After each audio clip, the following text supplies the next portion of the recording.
Irmãos, antes de você ir para o vídeo, se inscreva no nosso canal e ative as notificações. De Cristo Jesus seja sobre todos. Você podia virar para o lado, não encostar em ninguém, só dar um sorriso. Não é? Mudança de hábito. Como é difícil desarraigar hábitos arraigados, controlar instintos, já automáticos. A gente chega, quer abraçar, a gente chega, quer segurar na mão, mas são cuidados que temos que tomar nesses dias de complicações tão sérias desta enfermidade. Eu e Márcia chegamos quinta-feira dos Estados Unidos e saímos de lá já num ambiente meio que parecendo campanha de guerra, cidade esvaziando, e quando você entra no aeroporto, todo mundo de máscara, de luva, você fala, tô doente, né? Entra no avião vazio, mas é sábio, irmãos, tomar os cuidados. Algumas pessoas são mais resistentes. Quando a gente recusa abraçar alguns acham que a gente está de mal, não é? Mas, na verdade, são cuidados que temos que tomar. E é sábio, sempre que há exortações, acatarmos as exortações. Por vezes Deus tem exortado o seu povo, mas as pessoas não escutam as exortações de Deus e isso traz consequências. Então, esse é um tempo de disciplina, é um tempo de cuidado. Você viu lá na entrada, tem um álcool gel para você passar na sua mão. Nosso grande amigo esses dias é o álcool gel. Por também questão de cuidado, hoje não temos a ceia. Uma maneira de espalhar aí o contato físico. Para frente vamos tomar aqui outras providências e pensar num formato melhor e acompanhando as notícias e o desdobramento da enfermidade. Mas vamos em frente, caminhando e confiando no Senhor, sem crise, sem pânico no coração, porque confiamos num Deus que tem o controle de todas as coisas. Salmo de número 63. Salmo 63.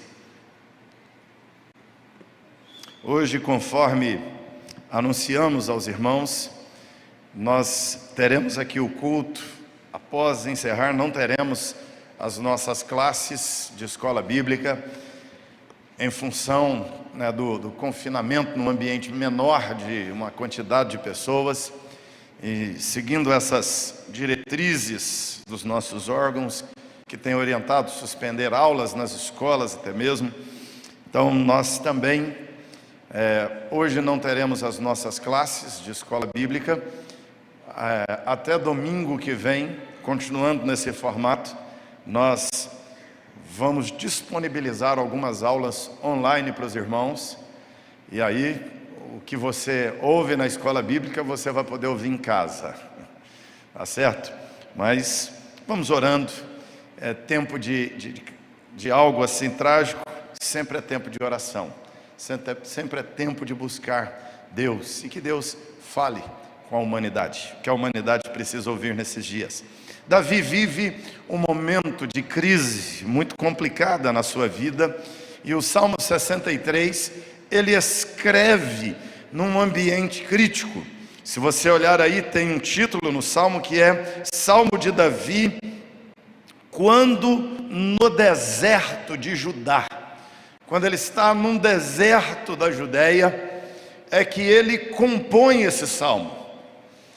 E Davi não está no deserto a turismo, Davi não está no deserto a passeio. A situação é de fato crítica, é complicada, razão pela qual ele está no deserto, mas a reação de Davi à crise que está vivendo é compor o salmo. E o que ele diz no salmo, significativo para nós: ó Deus, Tu és o meu Deus forte, eu te busco ansiosamente. A minha alma tem sede de ti, meu corpo te almeja como terra árida, exausta, sem água. Assim eu te contemplo no santuário para ver a tua face e a tua glória. Porque a tua graça é melhor do que a vida, os meus lábios te louvam, assim cumpre-me bem dizer-te enquanto eu viver, e em teu nome levanto as mãos. Como de banha e de gordura farta-se a minha alma, e com júbilo nos lábios a minha boca, no meu leito, quando de ti me recordo, e em ti medito durante a vigília da noite. Porque tu me tens sido auxílio, à sombra das tuas asas eu canto jubiloso, a minha alma pega-se a ti, a tua destra me ampara.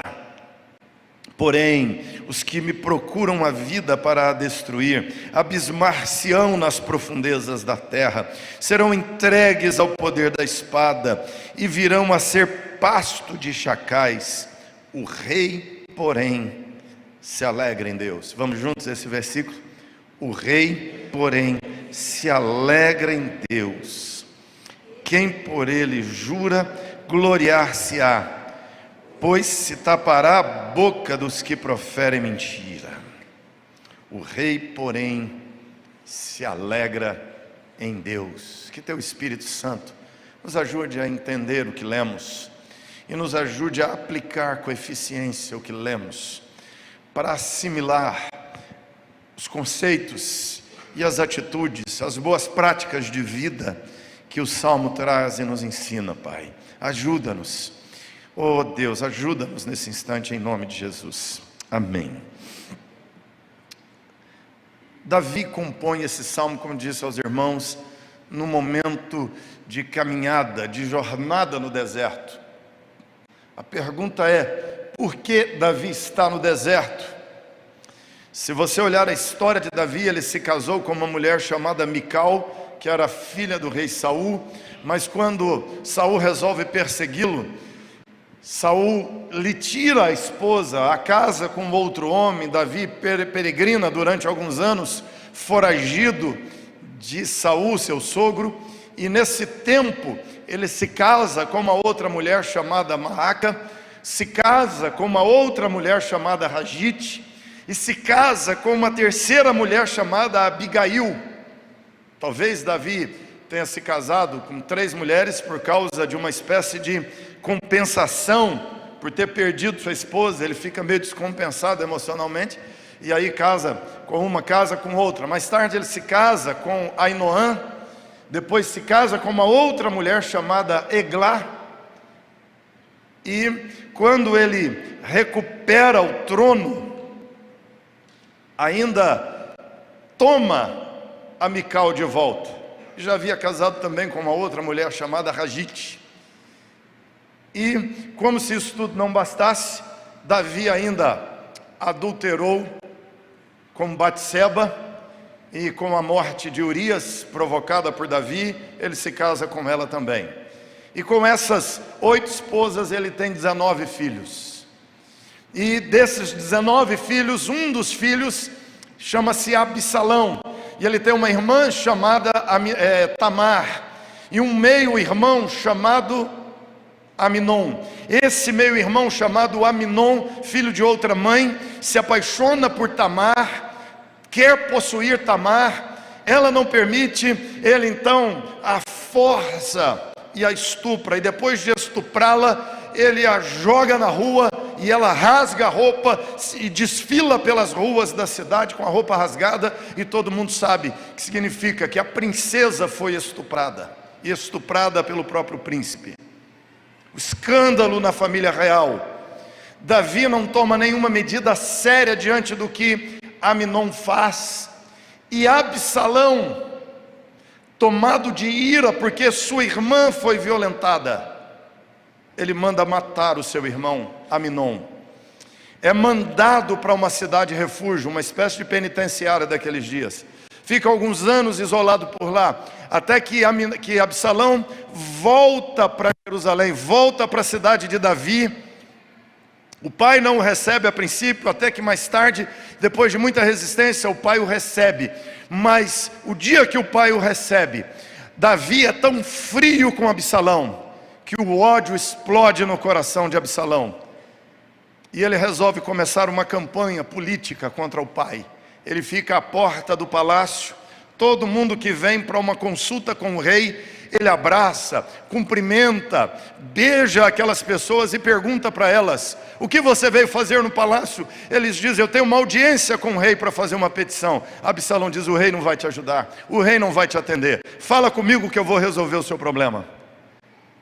E Absalão fica à porta do palácio, barrando as pessoas, abraçando-as, e ele dizendo que vai atender a causa delas. E assim ele rouba o coração dos fiéis a Davi, e o povo passa a admirar o príncipe, que é tão caloroso com elas.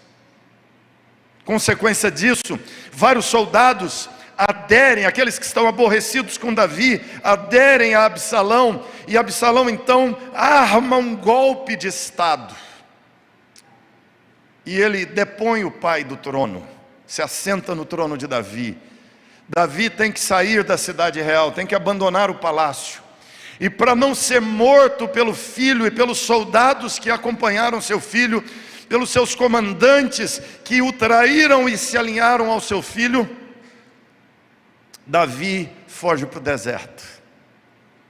A vida dele está em risco, o filho dele está no trono em seu lugar. O povo que dizia amá-lo, agora está dizendo: Absalão, nosso rei. O filho a quem ele colocou o nome de Absalão, Absalom, que quando ele toma nos braços aquele bebezinho, ele disse: é o pai da paz. O pai da paz dissemina uma guerra na nação, e Davi tem que fugir para o deserto, com profunda dor na alma, da traição do filho, da traição de seus generais, da traição de seus soldados, da traição de seu povo, que o aclamava como rei, e agora da mesma forma aclama seu filho como rei. Davi no deserto, escondido do filho, compõe esse salmo. E o que é lindo ver nesse salmo, irmãos, é que Davi está no deserto, mas o deserto não entra na alma de Davi. Davi é uma alma no deserto, mas uma alma sem deserto na alma.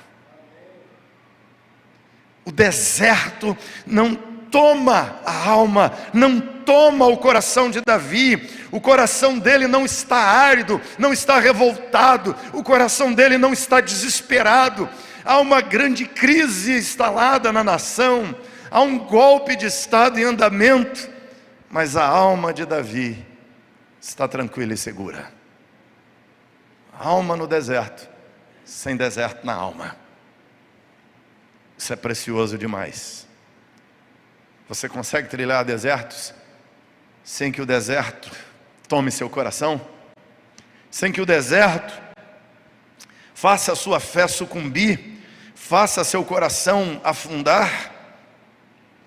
Aqui nós podemos olhar para as palavras, para a oração, para a composição, para a canção que ele compõe no deserto. E aqui já tem uma primeira ação, uma primeira atitude espantosa, que é o fato de Davi compor uma canção no deserto. E não é uma canção sertaneja, melancólica, sofrência. Ele podia até fazer uma canção sofrência. Me traíram, abandonaram, estou morrendo, aquele negócio. Mas não. Davi compõe uma canção no meio do deserto. Davi compõe uma canção no meio do caos. Davi compõe uma canção no olho do furacão, no meio da crise, dizendo: ó Deus, Tu és o meu Deus forte, eu te busco ansiosamente. Uma tradução mais literal do hebraico é: cedo eu te busco. Logo cedo eu te busco. E o cedo, muito interessante, que é tanto cedo no sentido de que é de manhã, como cedo no sentido de que assim que a crise começa, eu te busco. Assim que a coisa complicou, eu comecei a te buscar, Deus, porque eu reconheço minha dependência do Senhor. E aí que ele vai dizer: a minha alma tem sede de ti. O meu corpo, ele diz, te almeja. Não é só a alma de Davi que anseia por Deus, ele diz: o meu corpo, o meu físico quer Deus. Eu sinto falta fisicamente de Deus, eu sinto falta emocionalmente de Deus. Ou seja, ele diz: o meu emocional, o meu corpo, tudo te almeja. E a comparação dele, olhando aquele deserto da Judéia, é: do jeito que essa terra seca precisa de água, a minha alma e o meu corpo precisam de Deus. Por isso ele diz: o Senhor é a minha primeira busca, o Senhor é a minha busca mais importante, o Senhor é o meu pensamento primário, o Senhor é o meu desejo maior, o Senhor é o centro, o eixo da minha vida. E por isso a primeira coisa é que minha alma se volta para o Senhor. Por isso cedo te busco. E aqui Davi nos dá os elementos, vamos dizer, o kit de sobrevivência no deserto. Davi aqui nos dá esse kit de sobrevivência do deserto. Como estar no deserto sem que o deserto tome nossa alma? Primeiro item desse kit de sobrevivência no deserto, e mais do que sobreviver, de vitória no deserto, Davi nos mostra que é perceber a presença de Deus. O primeiro item é a presença de Deus.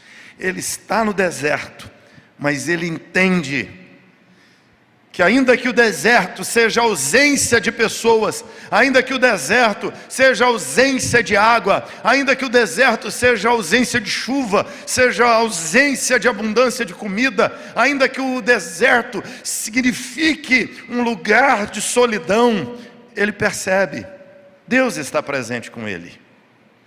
Olha o versículo 2, ele diz: assim eu te contemplo no santuário. Como Davi contempla Deus no santuário se ele está no deserto?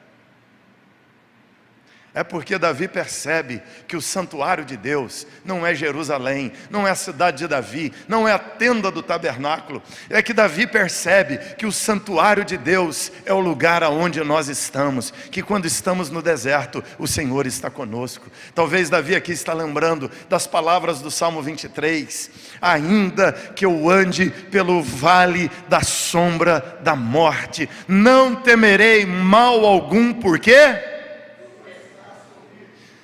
Não temerei mal algum, porque Ele está comigo. Não temerei mal nenhum, por causa da presença de Deus. O vale é sombrio, o vale é escuro, o vale é perigoso, é sombra da morte, é iminência da morte. A diferença é perceber a presença de Deus conosco, perceber a presença de Deus caminhando conosco. Deus está conosco. A presença de Deus tira o deserto da alma. A presença de Deus barra o domínio do deserto na alma. E se você quer vencer crises, desertos da vida, se você quer vencer vales sombrios, se você quer resistir a estas realidades duras da vida, entenda: o Senhor está comigo. Por vezes, quando nós temos as crianças, os filhos pequenos, eu me lembro bem de várias vezes as crianças lá do quarto acordarem assustadas, tudo escuro.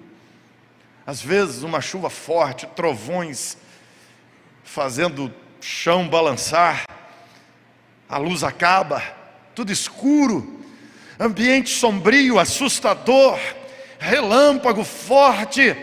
As crianças acordam, e lá do quarto você escuta uma vozinha dizendo assim: pai. Aí você fala: o quê? O menino não fala nada e volta a dormir. Por quê? Porque o pai está presente. Somos nós no deserto. O que você tem que fazer é dizer: pai. E Deus vai dizer assim: aqui, estou aqui. Você não está sozinho no deserto. Pode descansar a alma. O teu Deus está com você no deserto. Teu Deus não te abandonou no vale da sombra da morte. A presença de Deus é preciosa. Você precisa perceber que o Senhor está conosco. Nos momentos bons de pasto verdejante, água tranquila, mas o Senhor está conosco no vale da sombra da morte. No olho do furacão, o Senhor está lá conosco no meio da crise. Ele diz: eu contemplo Deus no santuário dele, estando no deserto. E ali ele vê a força e a glória de Deus. Ele diz: a força é o poder, a capacidade de Deus de realizar as coisas. A glória de Deus aqui, a palavra kabod que ele usa, significa a abundância de Deus. É interessante, ele está no deserto, é lugar de escassez, mas ele diz: a glória de Deus está comigo, eu tenho tudo o que eu preciso. Abundância no deserto. Segundo item do kit aqui de sobrevivência, ou de vencer no deserto, é a graça de Deus. Davi vai dizer: porque a tua graça é melhor do que a vida. A graça de Deus, é lembrar da graça de Deus, é estar no deserto, mas lembrar que Deus é gracioso. A graça, ele está dizendo, é melhor do que a vida, é melhor do que os prazeres, é melhor do que o melhor da vida, quer sejam atividades, bens, prazeres, tudo que a vida traz. O melhor da vida é a graça, porque a vida sem a graça não tem graça. O melhor da vida é a graça. Davi diz: a graça é melhor do que a vida. Morrer, mas morrer na graça de Deus, morrer alvo da graça de Deus, morrer alcançado pela graça de Deus, é salvação. Mas viver sem a graça de Deus é perdição. Então ele diz: a tua graça é melhor do que tudo que há de melhor da vida. Viver é bom, comer é bom, não é? Você gosta de comer, não gosta? Já está aqui pensando no almoço, acabou de tomar o café, pensando no final do domingo, dia de pizza. Comer é bom, mas a graça é melhor do que comida. Passear é bom, mas a graça é melhor do que passeio. Amar é bom, mas a graça é melhor do que o amor e as relações interpessoais. A graça é melhor do que a vida. Davi perdeu o respeito do filho, Davi perdeu a admiração da nação, Davi perdeu o trono, Davi perdeu o prestígio, Davi perdeu o dinheiro. Mas Davi está olhando e dizendo: Deus, eu continuo alvo da tua graça, e a graça é melhor do que o trono, é melhor do que o poder, a graça é melhor do que a admiração dos homens, a graça é melhor do que a vida, a graça é o melhor da vida. E você precisa entender, você tem a graça de Deus sobre você. Você pode perder dinheiro, você pode perder pessoas, você pode perder saúde, você pode caminhar, trilhar os piores desertos da vida, mas a graça de Deus é sobre você, lembre disso. A graça nos acompanha na travessia do deserto. Foi a graça de Deus que fez Deus colocar nuvens e coluna de fogo sobre Israel no deserto. Mas Deus não os tirou do deserto, os conduziu no deserto com nuvem e coluna de fogo. E é a graça de Deus que nos ajuda a caminhar e atravessar os desertos da vida. Terceiro item aqui de Davi é o conceito de Deus, a presença, a graça de Deus, a verdade sobre Deus, o conceito de Deus, a boa teologia no meio do deserto. O que te ajuda na travessia do deserto é uma boa teologia. Uma boa teologia te ajuda nos dias de crise. A teologia correta, a compreensão correta de quem Deus é, as verdades reveladas na palavra de Deus sobre quem Deus é, sobre o que Deus faz, sobre o que Deus está fazendo, sobre o porquê Deus permite o deserto, sobre o porquê Deus permite as crises, sobre o porquê o caos vem à vida humana. Essa verdade, essa compreensão de quem é Deus e do que Ele está fazendo, nos ajuda. Olha só, como uma boa teologia vai dizer. Por isso Davi disse: porque a graça é melhor do que a vida, eu vou te bendizer enquanto eu viver, em teu nome eu vou levantar as minhas mãos. Mas olha só, o versículo 5 ele diz assim: como de banha e de gordura, farta-se a minha alma. Aqui ele está pensando naquela picanha com 1,5 dedo de gordura. Ele está pensando naquela pancetazinha na churrasqueira, fritando. Não é? Aquilo é maravilhoso. Mas Davi está dizendo, como de banha de gordura, farta-se a minha alma. Opa, não é a boca, não é o estômago, não é o paladar. Ele está dizendo, como o meu paladar enche de água, como a minha boca saliva, quando vê aquela picanha gostosa, aquele bife gostoso, aquela massa saborosa, aquele prato gostoso, ele diz, como de banha de gordura farta-se a minha alma, com júbilo nos lábios a minha boca te louva. Ou seja, como a boca enche de água diante de uma comida gostosa, ele diz, a minha alma no meu leito se enche de alegria quando eu medito em Deus. Então, gente, uma boa teologia no dia da crise é igual uma picanha na chapa. É igual aquele filé mignon fritinho gostoso. Ele está dizendo, porque ele deita no leito e vai meditar em Deus. Porque ele se deita para dormir, porque ele para as suas atividades, porque ele acorda na vigília da noite, no meio do caos, no meio da crise, e ele pensa, tu tens sido o meu auxílio, à sombra das tuas asas eu canto jubiloso. Isso é a verdade sobre Deus no meio da crise me ajudando. Tem gente que acorda no meio da crise e fica assim, por que Deus está me castigando? Deus me abandonou, Deus morreu, Deus não me ama, Deus não me quer, Deus me rejeitou, por que eu estou sofrendo o que eu estou sofrendo? E começa a ficar com dó de si mesmo, começa a ficar preocupado, achando que Deus abandonou, começa a desenvolver sentimentos de raiva contra o Absalão que tomou o trono, começa a desenvolver amargura e ódio das pessoas que traíram. Não, Davi não está amargurado, Davi não está azedo, Davi não está revoltado, Davi está meditando em Deus, e meditar em Deus enche a alma de Davi de paz e alegria no meio do deserto. Davi canta no meio do deserto.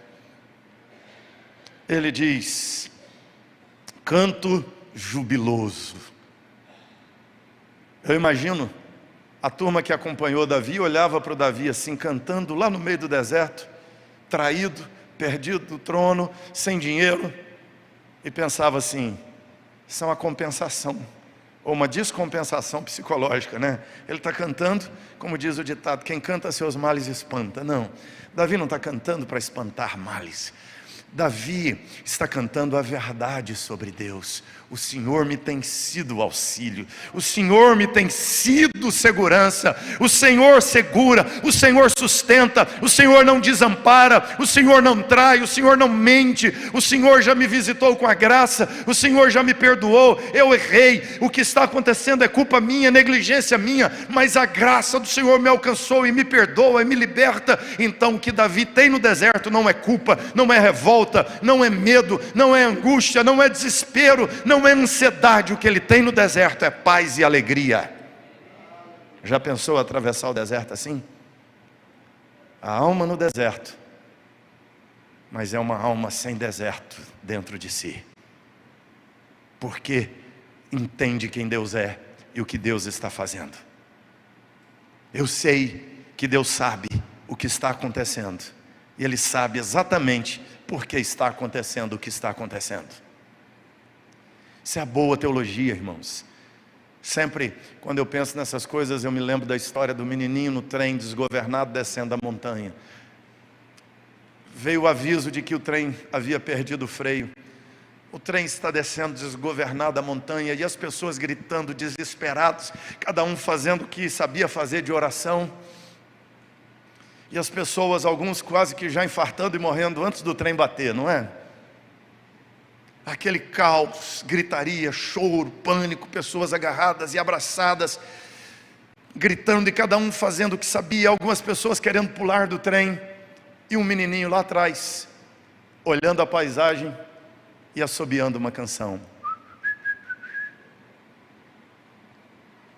Aí uma pessoa incomodada foi lá atrás e disse para o menino, Meu filho, você não vê o que está acontecendo? Você não percebe que o trem está desgovernado, descendo a montanha, e que todos nós vamos morrer? Por que você está confiante assim? O menininho virou para ele e disse: não, porque meu pai é um maquinista, ele vai dar um jeito. A boa teologia nos ensina que o nosso pai é um maquinista, e ele está no controle. Tem corona, tem carona, tem Madonna, tem Mandona, tem não sei o que, não interessa. Nosso Deus é o maquinista e Ele está no comando. Ele está guiando o trem da história. E o trem da história não está desencarrilhado, desgovernado. Parece aos homens que sim, porque os homens perdem o comando. Mas Deus nunca perde o comando. Ele continua governando. É por isso que Davi canta no deserto. É por isso que o deserto não toma a alma de Davi. Davi nos mostra aqui, irmãos, que um bom conceito de Deus nos ajuda no deserto, nos guia no deserto. Ele fala no texto: a sombra das asas de Deus. Está no deserto, mas ele está na sombra da asa de Deus. Ele fala aqui do deserto: a tua destra me ampara. A destra, a mão direita de Deus me segura no deserto. A mão direita de Deus nos sustenta.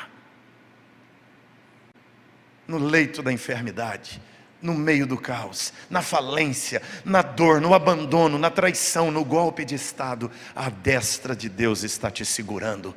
Fica em paz, viva em paz, tranquilo. E aí ele diz: e o problema dos inimigos, Deus vai resolver. Os que me procuram tirar a vida vão se abismar na hora certa. Serão entregues ao poder da espada, virarão pasto de chacais. Ele diz: está tudo caótico, tudo destruído, arruinado à minha volta. Não, o rei se alegra em Deus.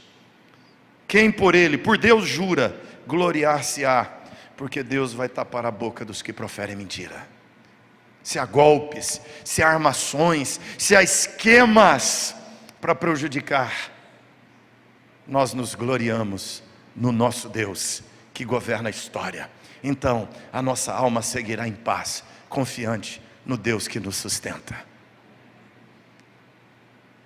Nós vamos olhar na história bíblica, nós vamos ver, irmãos, que Abraão peregrinou no deserto, que Isaac cavou poços no deserto, porque viveu por lá, que Jacó peregrinou no deserto. Você vai olhar na escritura e vai ver que Moisés caminhou no deserto, que Josué foi forjado, formado no deserto, que Elias fugiu para o deserto e no deserto experimentou a presença gloriosa de Deus, que Israel como nação peregrinou 40 anos no deserto e Deus o sustentou no deserto. Você vai olhar na escritura e vai ver que quando Jesus vai começar o ministério, o Espírito de Deus o leva ao deserto, e no deserto ele vence o diabo, vence o tentador, vence a tentação, e do deserto ele sai para iniciar o seu ministério. Quando Deus quer usar alguém poderosamente, Deus o leva para o deserto.